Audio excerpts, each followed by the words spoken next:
Welcome, everyone, and thank you for coming to our inaugural Research Talk Series lecture by Dr. Peng Liu.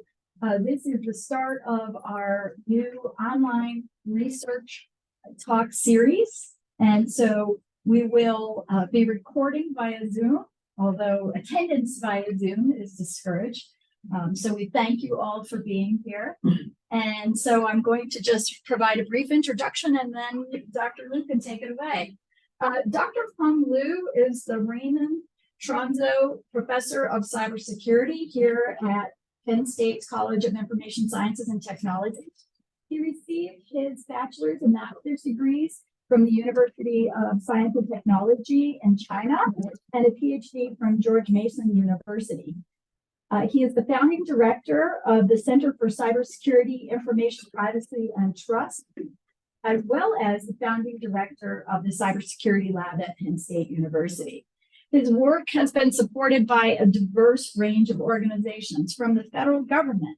He's received support from NSF, the Air Force, DARPA, DHS, the Department of Energy, as well as the National Security Agency. But also industry is interested in his work, and he's received support from Cisco and HP, among others.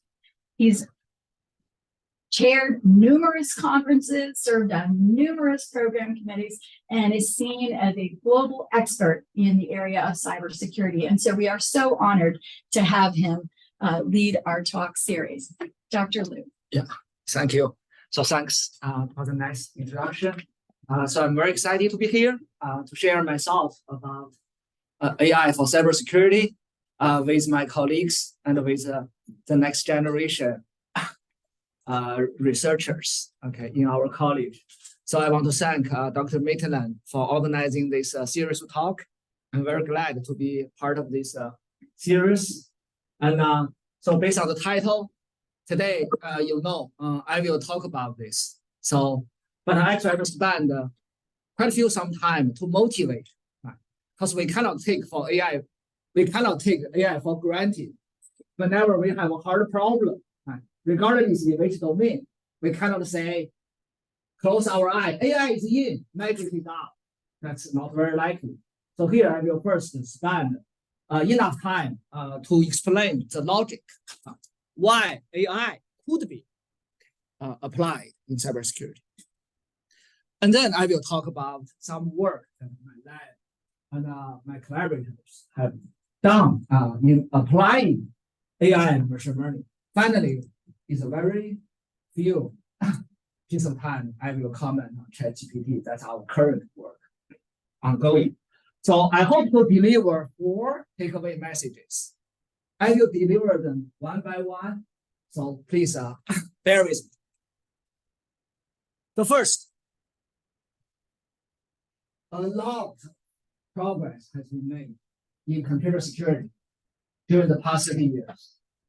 Being a researcher in the field for 30 years, that's my observation.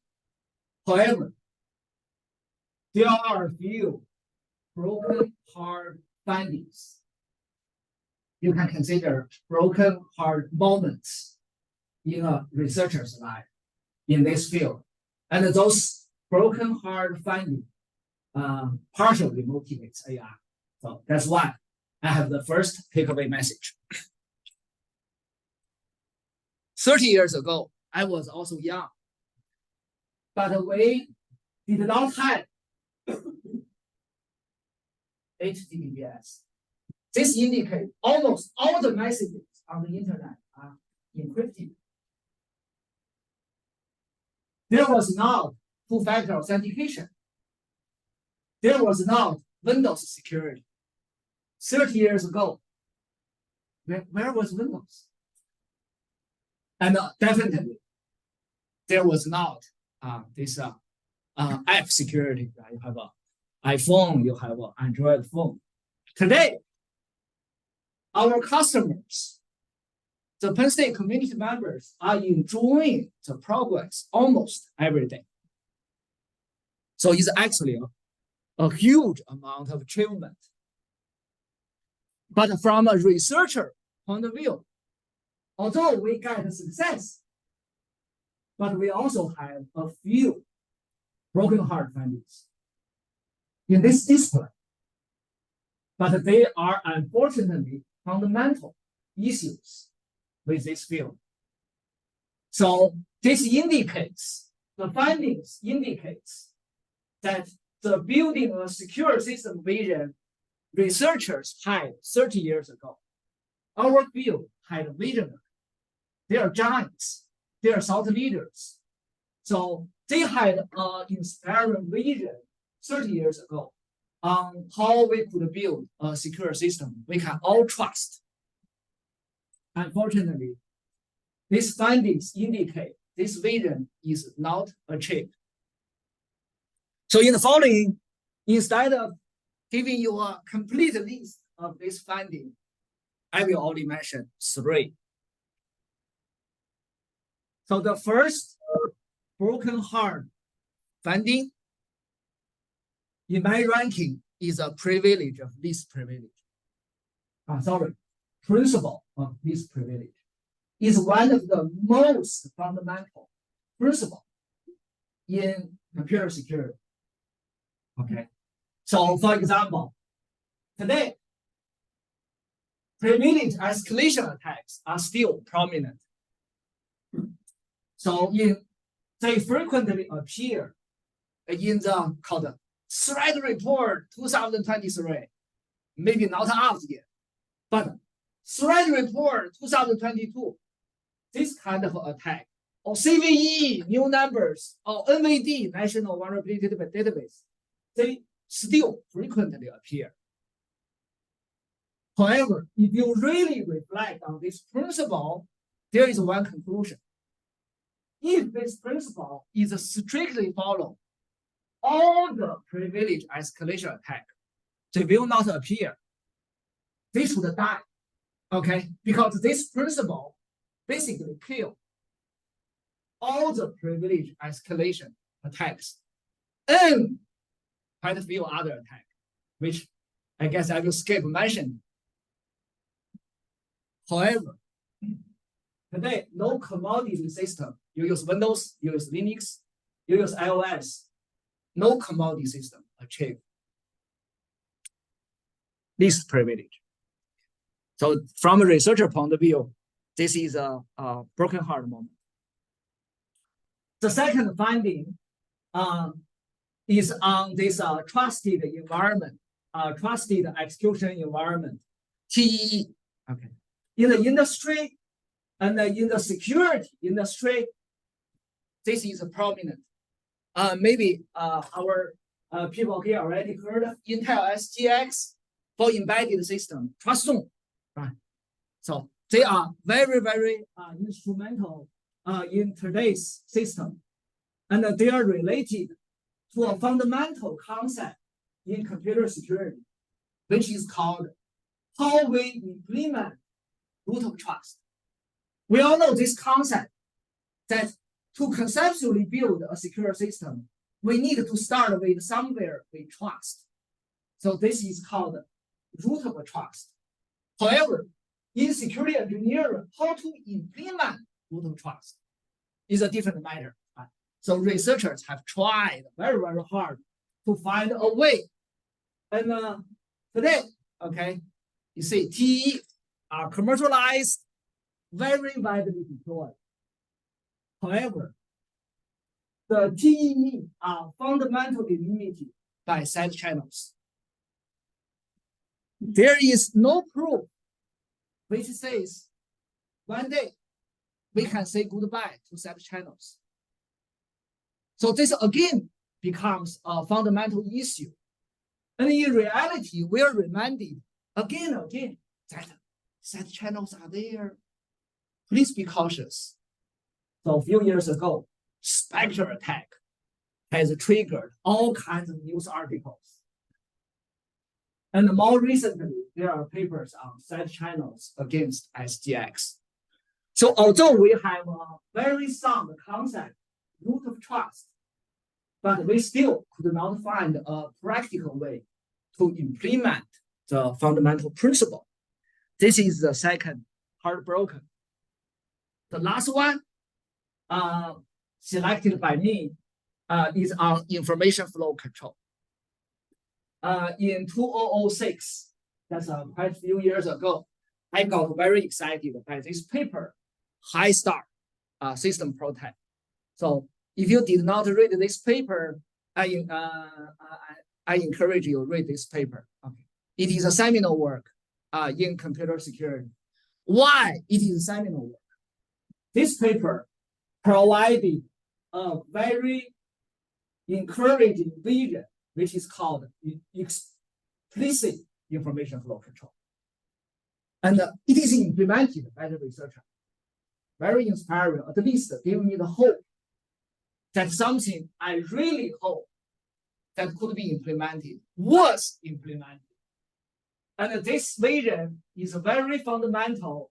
One reason is connected to a fundamental concept in computer security, which is mandatory access control.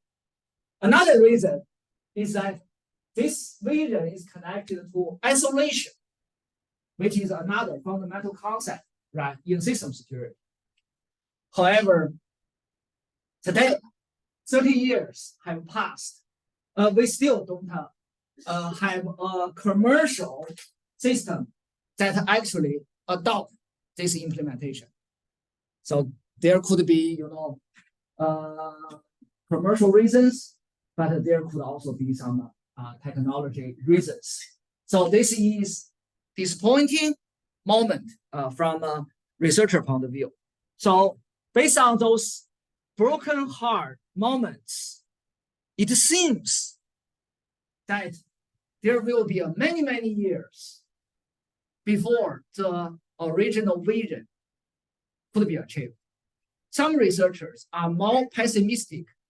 They even think the vision set up 30 years ago probably would never be achieved. So I will take a break here to see any questions or comments.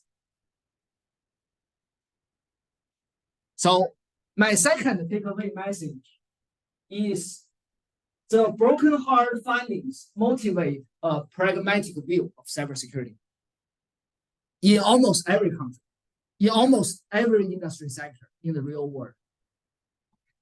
And I will briefly talk about this pragmatic view of cybersecurity, and very shortly, I will use this pragmatic view to strongly motivate AI in cybersecurity.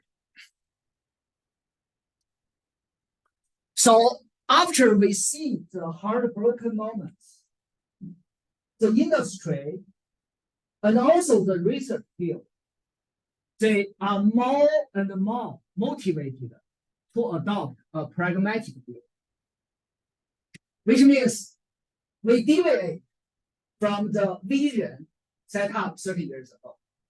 So it's a major change if you take a historic point of view. So this is my observation of the pragmatic view, which is currently being adopted. First, let's stop building a computer system which we had a vision 30 years ago, which we can fully trust. Second, let's do something more pragmatic. Let's systematically deploy defense measures for the known attack. For example, we know there's a control flow hijacking. We know there's a ransomware attack. Then let's try our best. Third, for the unknown attack, let's develop adaptive defense. Unknown attack include zero attack. So when they happen, we have a very limited knowledge. So we should be adaptive. We should adapt to such an attack. So our system kind of could do better in face of these zero attacks. And finally, how about unknown? It's not only a philosophical point of view, unknown. In cybersecurity, this is a major branch of thoughts. We always have unknown in cybersecurity. And then let's be proactive, okay, to deal with unknown. So this is my observation of the pragmatic view. And you can see today, we have so many successful security products. They are pretty much associated with this view. For example, here, firewall, encryption, EDR, IAM, TEE, backup. They all kind of motivated by this phase. Best effort and deal with known attacks. And then I'm going to use this pragmatic view to motivate AI technology in cybersecurity. So I have this one observation, and this almost convinced me that AI technologies could become something essential in cybersecurity. Maybe not this year, but in future. So the observation is that AI machine learning techniques are well aligned with this pragmatic view. So here, let me illustrate. Today, if we take out the second phase of this pragmatic view, we already have some commercialized. One is very well aligned. For example, we want to do traffic classification. We want to detect abnormal traffic going up the Penn State network. Then today, there are already deep neural network models doing this.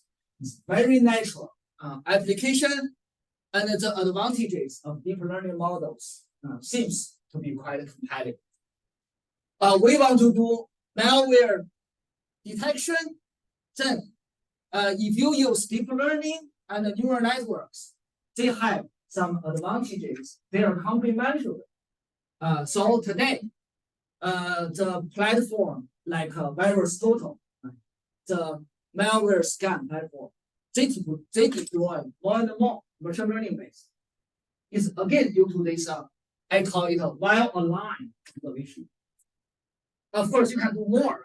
For example, some people apply machine learning, deep learning to assist the bug finding or to do reverse engineering, etc. And then in the third phase of this pragmatic view, adaptive defense, this is actually a focus of a Muri project that I have recently been working on. So today I will give you some dive in to give you some examples in this third phase. The last phase, sorry, this is beyond the scope of research in my group. It's very inspiring and it's clearly a need to deal with unknown. But I somehow think that this could belong to the next generation researchers. There are many young faces in this room. So, for example, I can share my thoughts. I imagine in the future, we have an AI agent. This AI agent will leverage GPT-4 or some future large language model. But not only large language model, right? This AI agent will be able to leverage all the existing techniques and tools in a reasonable way. So the security analyst can use such an AI agent to perform better when handling unknown. This is more fiction, okay? This is only something I speculate, I should speculate. So this is clearly, this is after the scope of research in my lab. So I don't have more thoughts. So in the next, I will dive into adaptive cyber defense. When we have unknown attack, for example, zero attack, the defense should be adaptive because you probably don't have a lot of preparations since it is unknown, it's 0 day. But as soon as you receive some signal about the unknown attack, your common sense is, hey, I better do something. Instead of waiting until my system is harmed too badly, I better do something. I think this is the basic idea behind being adaptive. Quickly learn about this unknown attack, select more indicators of this attack, quickly analyze what's the intention of the attack, and then quickly decide how to respond. These are the rough definition of being adaptive. So in this Murray project, which is called Adaptive Cyber Defense, we have identified 2 opportunities. There could be more, but we have identified only 2. So in the following, I will give you a case study on these 2. So the first is the intersection on the left. The second is the intersection on the right. Let's look at the first intersection. We observe deep learning could be applied to increase agility. We know if you want to be adaptive, agility is essential. If agility is increased, you could enjoy improved observability, which is actually a concept in control theory. So if we have observed improved observability, then we could make control theoretical defenses more effective. By the way, observability is actually a main concept in control theory. So we did some study there. And then if the observability is increased, we could force the adversary to play a different kind of game theoretical games. So this belongs to game theory. So in this project, we also explored the game theory related issues. Now let's go to the second opportunity. So we observe deep learning and AI models could assist human analysts in cyber operation. And through the AI models, the cyber defense could become more autonomous. It's not human-free. We don't get evidence that the cyber defense could be human-free. But we get the evidence that the cyber defense could become more autonomous. And then through some new technology, for example, human bot teaming. So we let some human analysts, we let some AI agents to team together. That's the new technology, which is being widely noticed today. So let's first talk about the first opportunity, agility. So in the context of defending multi-stage attack in enterprise network, we studied the connection between agility and game theoretical defenses. This is first work in game theoretical security. We did it in 2005.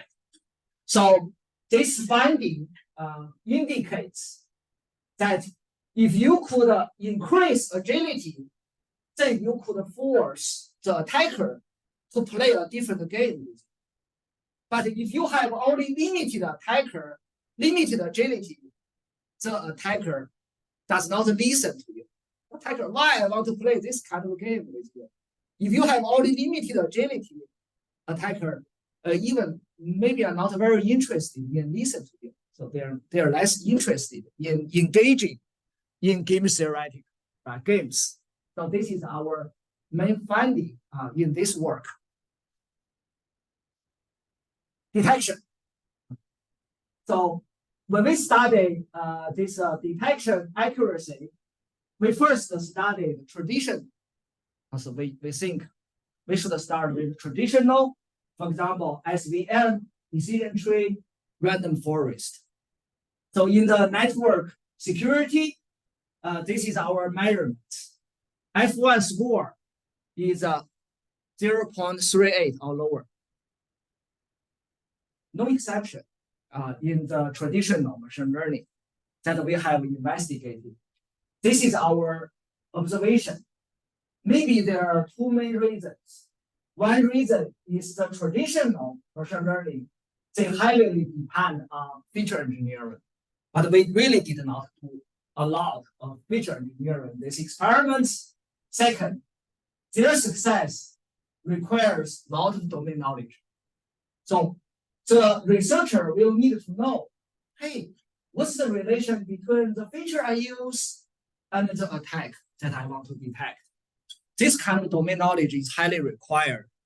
But when we apply machine learning, usually we are not really a network expert, so we have limited domain knowledge. So this is an explanation. And after we try deep learning, the F1 score rise quickly to 99, 0.99, 0.98.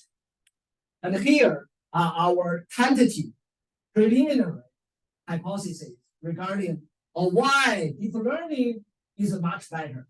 So the first is that it makes learning algorithm less dependent on feature engineering. Again, we did not do a lot of feature engineering. The second is even with minimum domain knowledge, as long as there are a good data set, high accuracy could still be achieved. Those are what we learned through this study. And in the following, I will provide some detail. Due to time constraint, I will skip some slides. So first, we focused on logic flaw exploiting network attack, LFE. For example, password hash, DNS poisoning, which are widely used in APT campaign. So we kind of focus on the network attack used in APT, advanced persistent threat.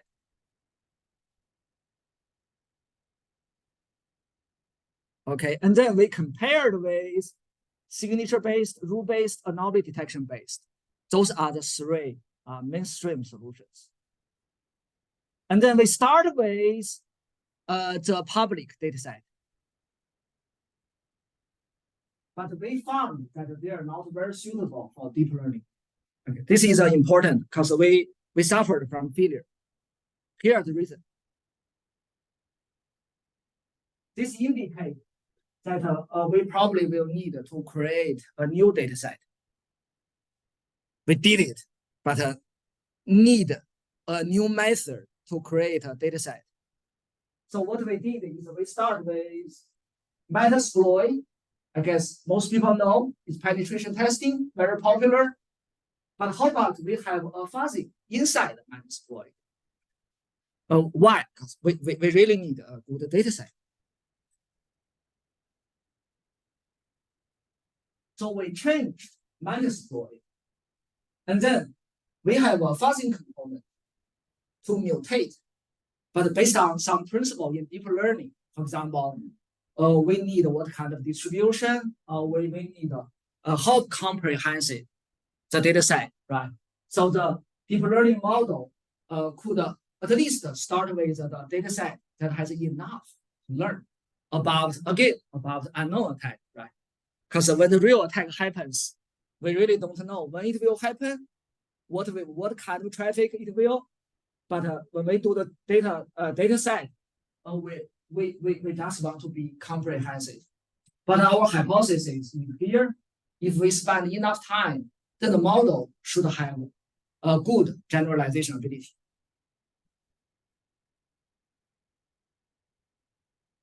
So I will skip. Basically, it's a LSTM based model, and the accuracy is mentioned, and then challenges. So if my colleagues and students also are interested in this kind of research, some lessons they learn.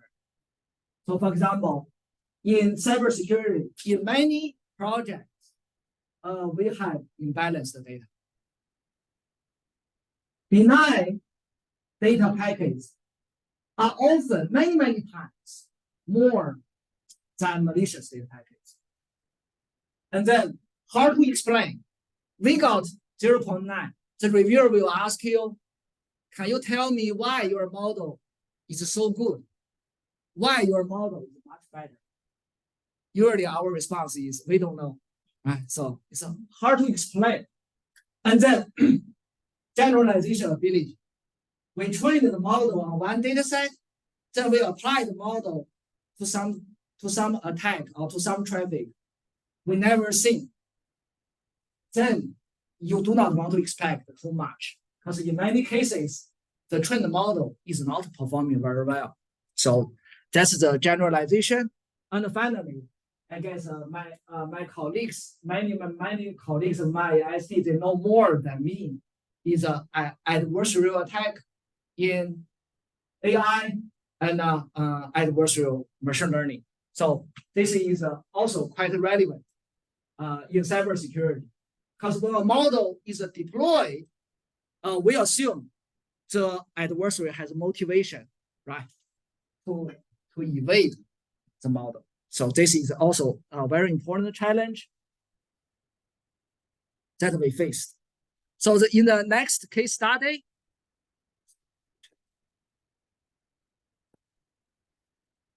I will go to the second work. Okay. So this work is a joint work with Dr. Hong Hu, with him. So in this work, we apply deep learning in cyber operation center. We focus on a very difficult task for human. So here I need to explain this task to our audience. So this task is a very subtle kind of attack. It's called a data-oriented attack. So in this example, there are a few lines of code.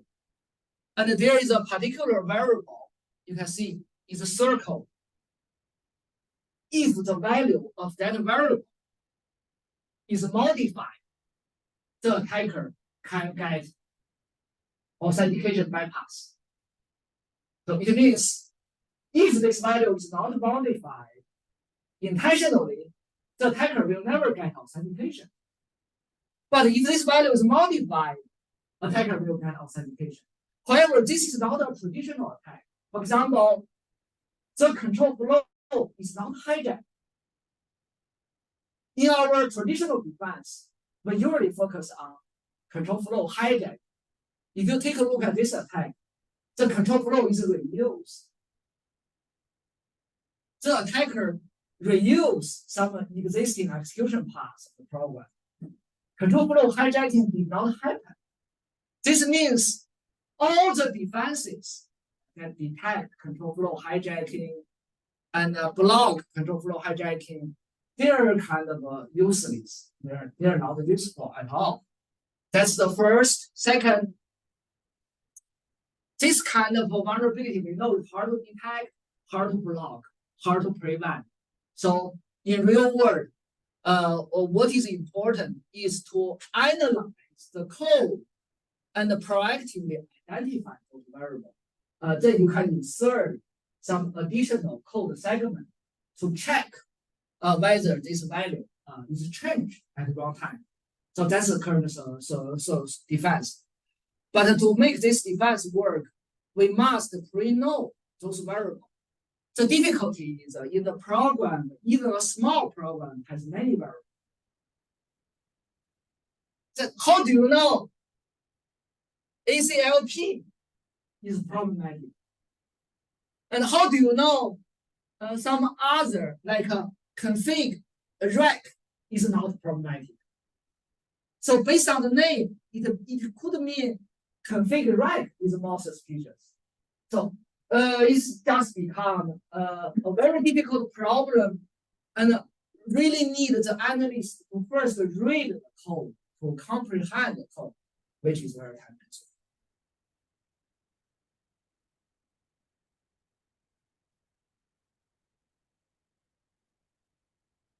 So could we apply, right? Could we apply AI? That's our question. So this is the goal of our project. We would like to identify the suspicious variables in an automatic way, or in a largely automatic way. In this way, we hope to save the analyst a lot of time. For example, the analyst spent 1 week and identify 5 We hope the analysts spend only 1 day can identify 50. This is our goal. Is still we want to assist the analyst, but just to make this analysis process much more efficient.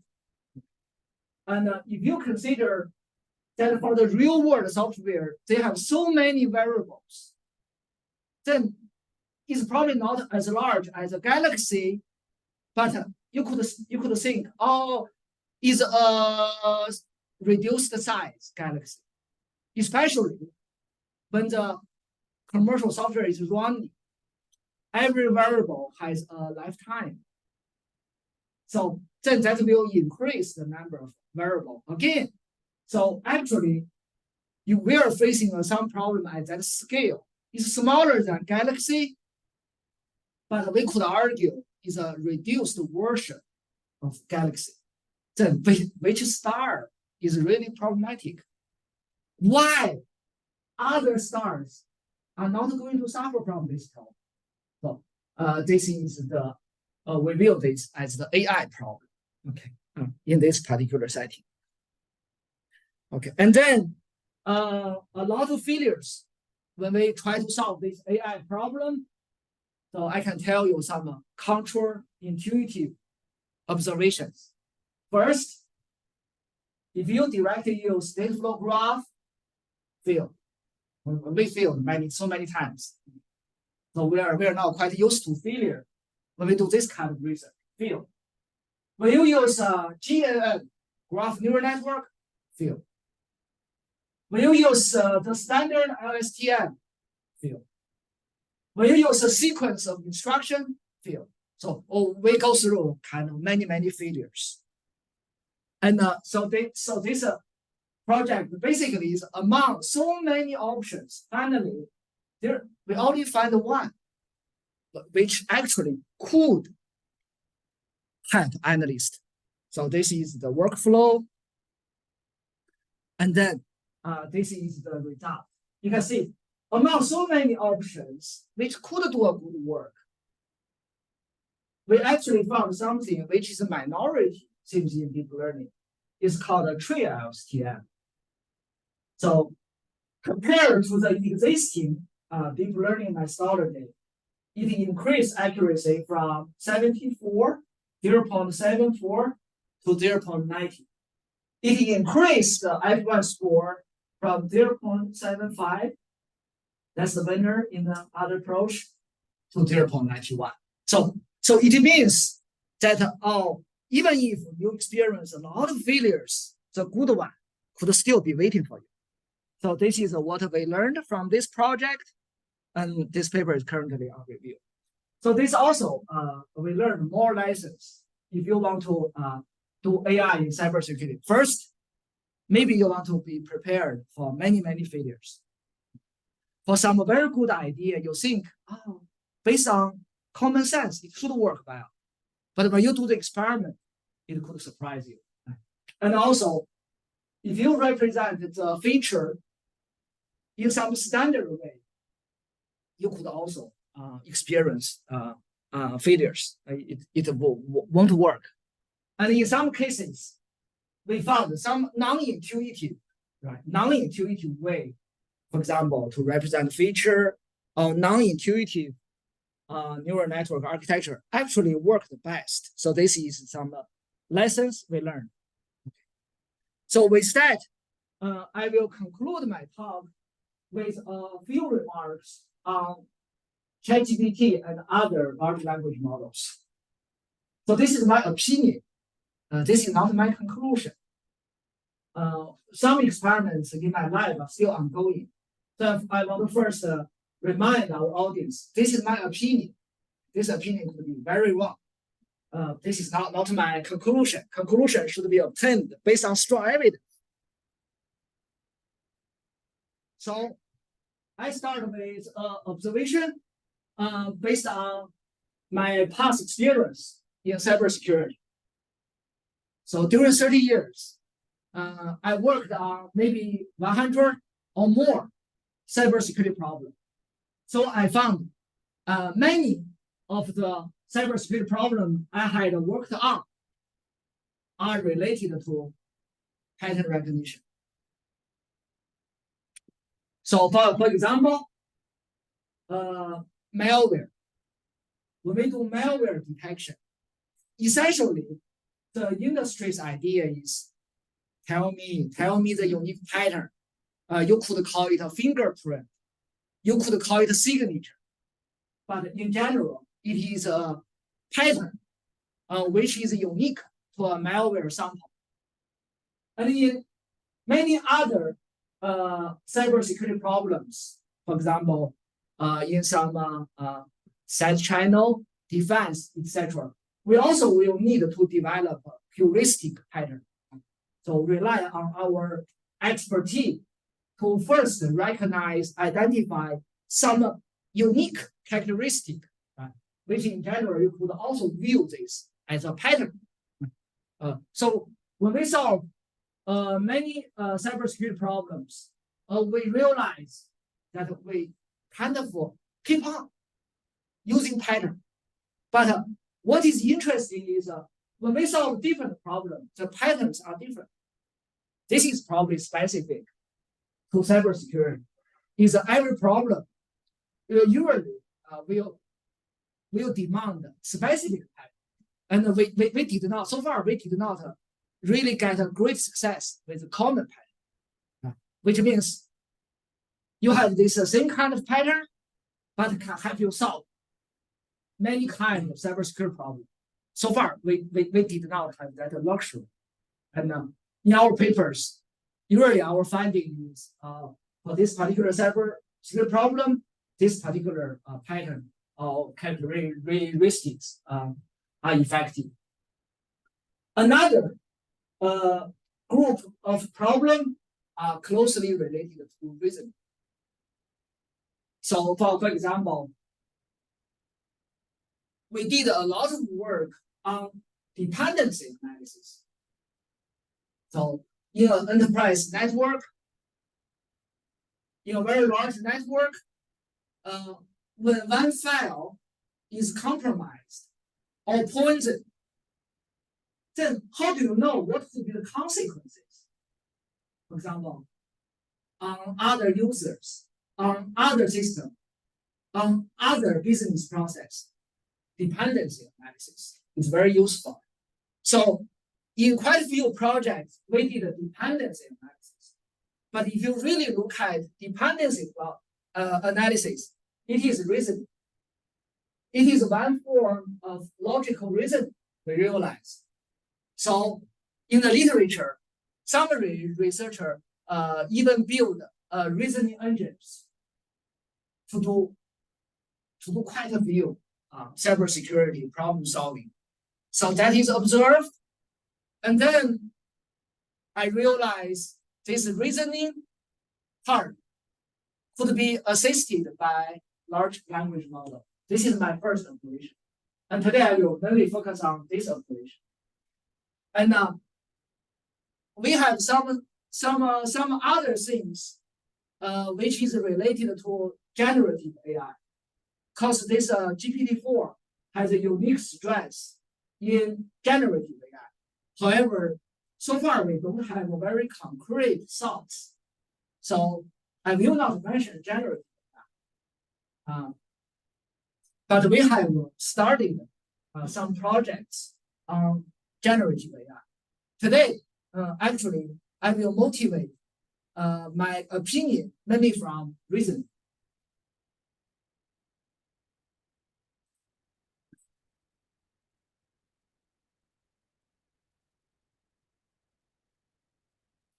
So before I mention the reasoning aspect of large language model, I want to first summarize the status before ChatGPT emerged. By the way, we got attention to ChatGPT, I think, in January or February. That's only a few months ago. So if you consider last year, that's what's on this slide. So last year, I'm still thinking domain-specific models. are going to be a most promising director for AI for cybersecurity. That's only several months ago. That's my viewpoint. That was my viewpoint. I thought because we got some success in domain-specific models, right? For intrusion detection, for vulnerability discovery, for reverse engineering, for malware, we got quite a spectrum success. So I had this viewpoint that the domain-specific model are going to be the most promising direction in cybersecurity. But only a few months later, my viewpoint is changed very, very quickly due to this ChatGPT. So that's why I want to mention this to you and indicate to you that I never expected to see something called ChatGPT. And I never expected to see that kind of reasoning ability before this ChatGPT was released. Even if I had many years of experience in cybersecurity, and I have some experience in application of AI, but I didn't have any expectation until this very surprising ChatGPT release. So this is my viewpoint. And then before ChatGPT, researchers, of course, realize neurosymbolic AI. Because I mentioned the reasoning is critical in cybersecurity. So being a cybersecurity researcher, I not only pay attention to neural network, I pay more attention to symbolic. So I pay particular attention to neurosymbolic AI, which is a combination of a neural network and a symbolic. However, before ChatGPT, this area was not very impressive to me.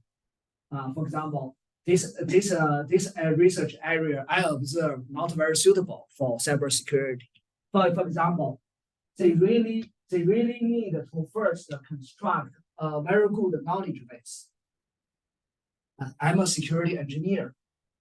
Who gave me the knowledge base? Do I have funding to hire people to build a knowledge base? Those are become all question mark. So that's last year, 2022. Okay, I paid particular attention to neurosymbolic. It is very inspiring, but from security engineer, it's not very attractive. Now, big surprise. So I got surprised and I could not have good sleep. It's due to this ChatGPT. I remember it's earlier, 2023. So this changed my viewpoint significantly. So now this is my current viewpoint. First, domain-specific models are no longer unanimously viewed as the most promising direction. And second, there are at least 3 alternative futures of AI for cybersecurity. So here, I summarize the 3 alternative futures. They are observed by me. They are not really proposed by me. So I should not get much credit here. So the first is my viewpoint last year. Basically, is the security community should focus on domain-specific AI model. Right? It's domain-specific. You use security data, and then you solve particular security problem, and then you will need, of course, to develop the different AI models for different security problems. The second alternative future observed or believed by many researchers is now we have a silver bullet. They essentially think ChatGPT could be a silver bullet because it almost captures, for example, all the text.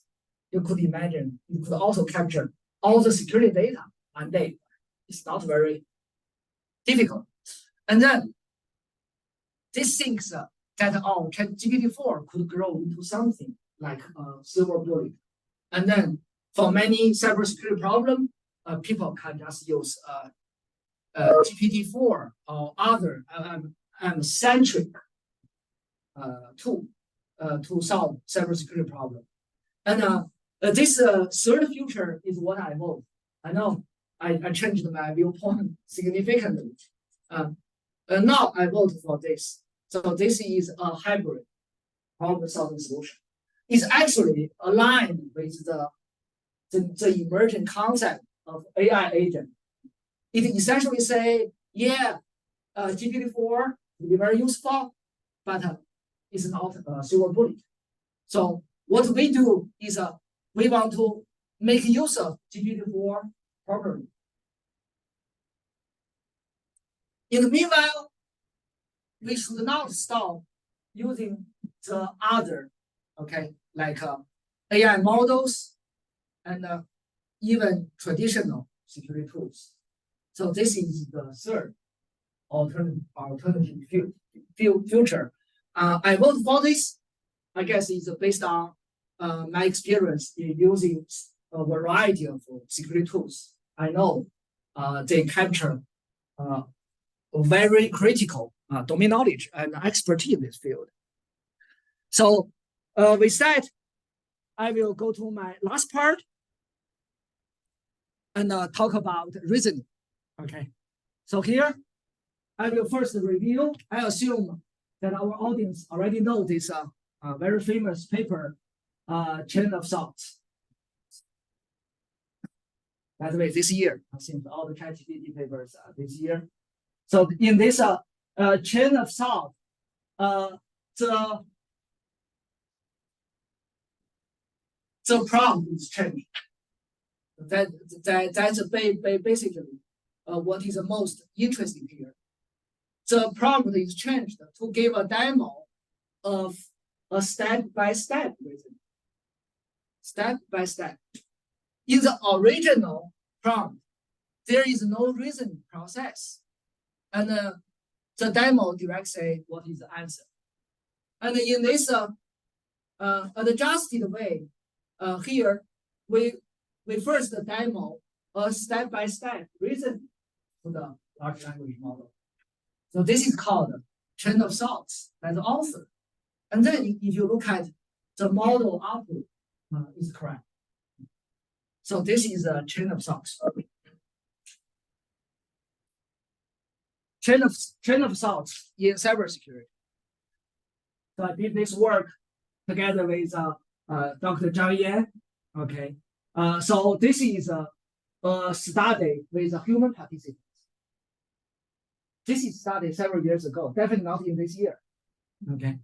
But here you can see we basically trace the operation of human security analysts.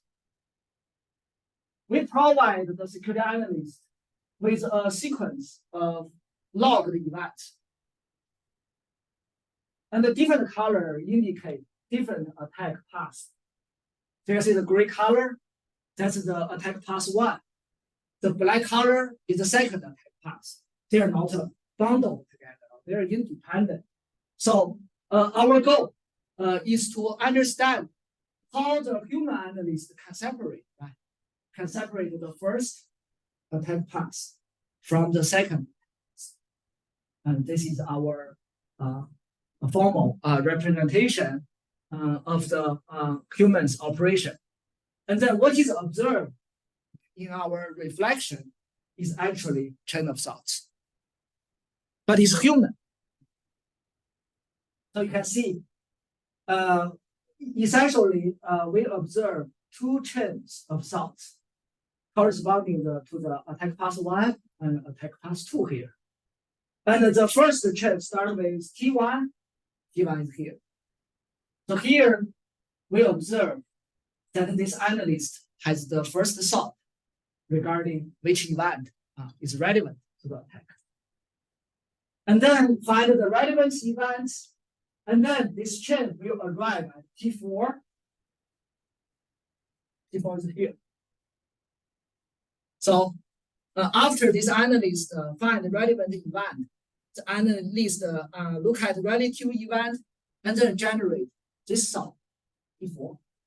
And then this is the this salt is represented by a query to the database, and then find more events. So this is the first chain, and similarly, we have observed the second chain. This is observed from a human analyst, but now if we look at this chain of thoughts in the context of ChatGPT, they have almost the same nature.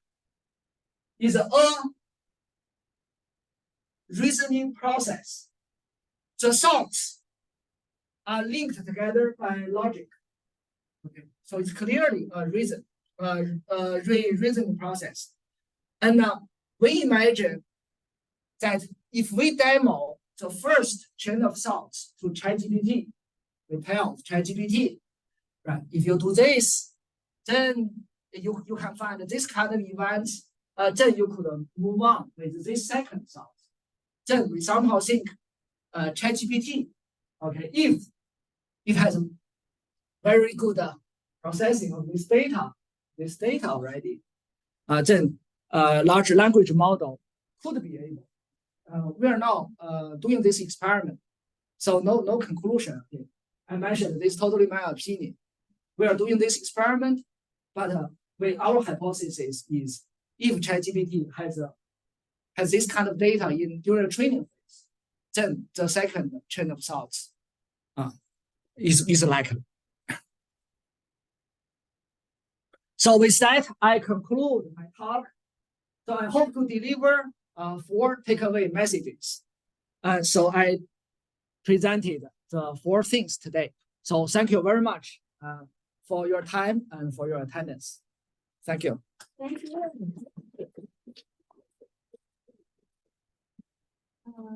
Do we want to take the mic for question and answers?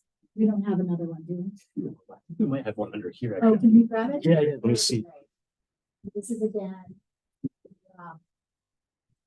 the notification that we're recording. So we're going to record your questions and answers. Okay, questions.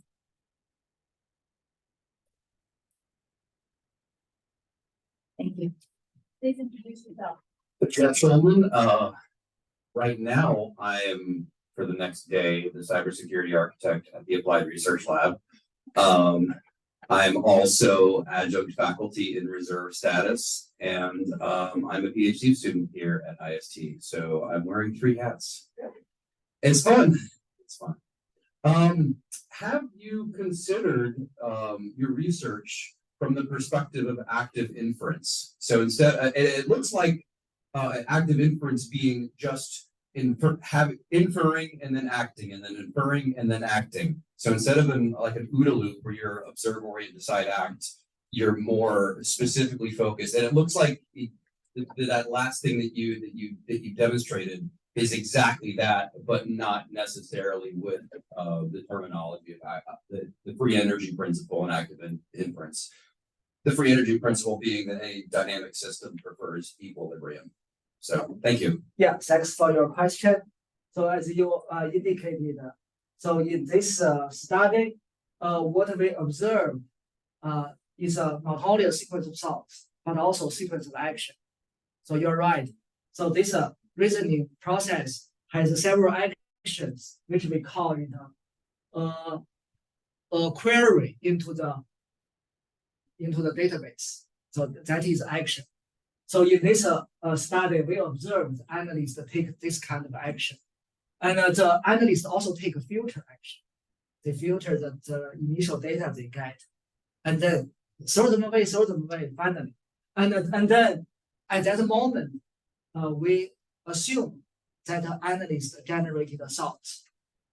We think after the several actions, we assume the analyst generally thought about what to do next. Example, they will search for complementary events and then do a comparison.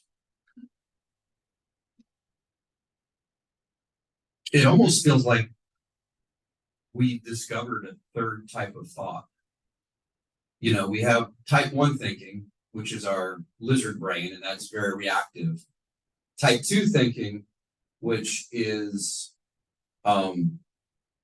slow and deliberate, and you take time and you have to process and loop in on itself before you come to decision. And it's almost like maybe we've always had this ability where we can kind of turn type 2 thinking back into a type of type 1 thinking and update our firmware, our internal models. And yeah. At least, based on the observation, there is no evidence to reject the hypothesis. Yeah, thank you. For questions. Here you go. Hi, Hi. I'm one of the first year PhD students this year with Jeff. My name's Tom. I'm mainly interested in, given your research direction here, does human subject evaluation play a role in understanding the formation of chain of thoughts here? Or is it more like a conceptual model that you're proposing at this moment? Right, basically, this study is not a reactive study. So this study is not motivated by ChatGPT. And this study was 100% motivated by cyber operators. Okay. So this study was done several years ago. We did a project to understand cyber operator, how they work.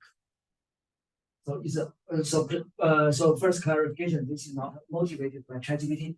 But here, why I mentioned this is actually motivated by ChatGPT. We have some new understanding of this old study.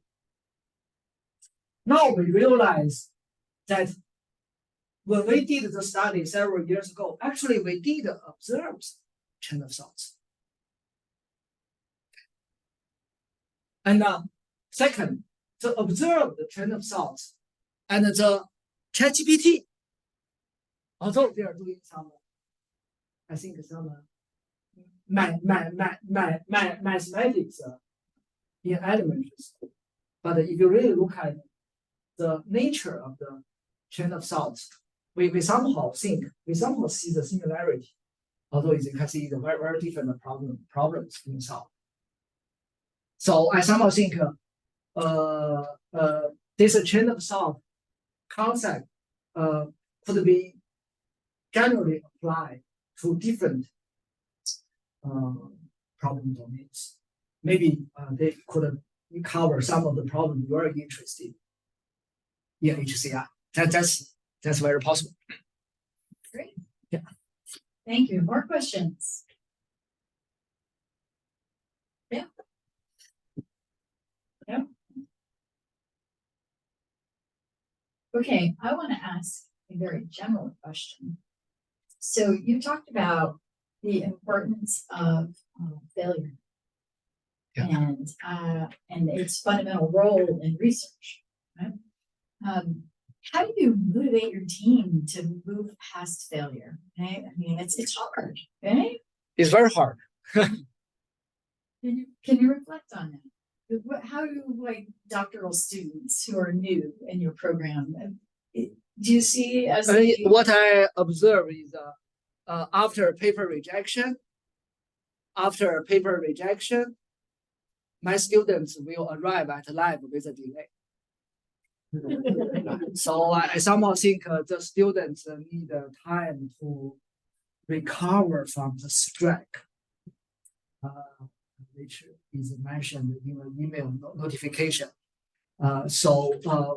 First, I fully recognize and agree with you. It's very hard, not only for students, sometimes is also for me. Okay, when I get 3 rejections during one morning, right? Then I somehow think I should get something sweet, like chocolate or something. So I had that experience because typically, when you're an active researcher, then sometimes you got several rejections in a few hours. What do you do? So I somehow think, and then I observe that the different students may need a slightly different way to encourage. Some students are more insensitive than other students. So for the more insensitive, then the actions are usually not very complicated. And then you can give students enough time, students automatically cover. For some students who have different personality, then they could be affected a lot. They need even longer time. So this is what observed by me. But I somehow think this is really subtle regarding how advisor or collaborator could encourage the students or other collaborators to look at the rejection maybe from a little more positive way, but anyhow it's a negative rejection. And how to look at it from maybe a different, little bit more positive viewpoint. Thank you. Yeah. That's I think is it's interesting because you had talked about failure in the process of the research, never mind and once you present your findings. Question.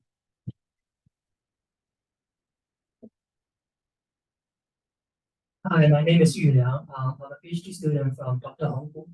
So I noticed that in the end, Dr. Liu mentioned something about ChatGPT being a more general machine learning model that can solve many security problems that is even better than the domain specific models. So I'm more curious to ask a very general question that is ChatGPT borrow some knowledge from the other domains that can be applied to the security domains? And if that is true, what kind of knowledge can be borrowed to help ChatGPT perform better compared to the domain-specific models? Yeah, thank you for your question. So first, I observe some researchers have the viewpoint you mentioned is for example, a researcher who vote for the second alternative future, they essentially think I only need ChatGPT. If you really simplify their viewpoint, and then many researchers in my observation, most of the researchers still here. They still think, no, you need domain-specific data, you need domain-specific expertise, so should go here. The future should be arrived here. And but I did not vote for first or second. I vote for third. I somehow think GPT could complement domain-specific model. So now I somehow need to explain why GPT could complement. First, well, model has billions of parameters. Then the amount of domain-specific data looks relatively small. If you have trained GPT-4, for example, you intern at OpenAI, you probably could get such a feeling that even if you are in computer security domain, you think your domain is fantastic, your domain is very, very important. But if you work at OpenAI, you could have a new understanding that, oh, for example, all the malware in system security, we are really concerned with the malware. You could realize, even if we put all the malware data accumulated in 50 years from the ChatGPT model, still relatively small. Essentially, GPT-4 team has used not only all the Wikipedia, they used all the GitHub code. They also used all the, they don't want to tell you. So that indicates that the large language model, when it has an unimaginable number of parameters, it probably already understands. This is my high level.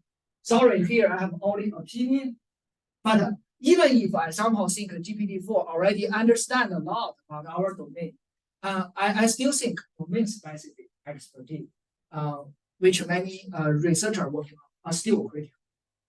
Cannot be replaced. If you do system security, I still don't think your work can be replaced by GPT.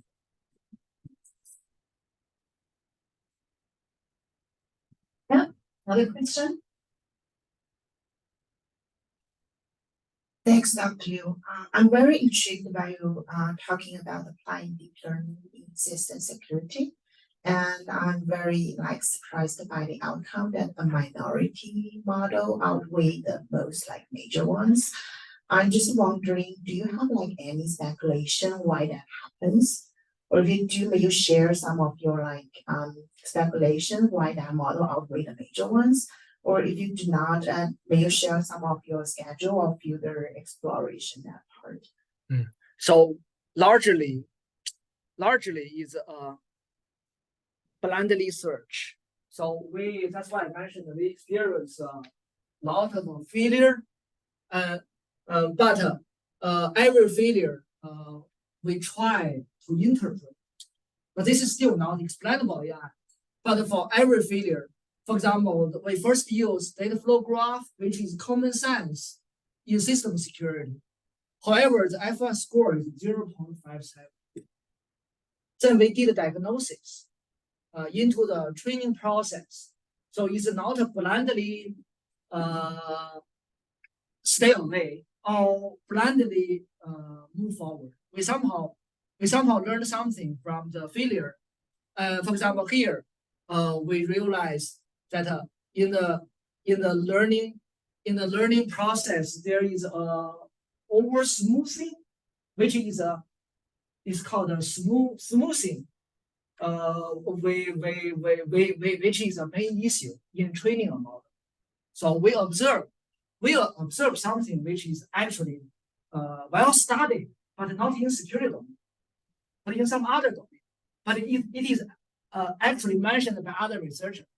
They already reminded us, hey, if you do this, you could suffer from this smoothing. But we were security engineer, we didn't know that much in deep learning.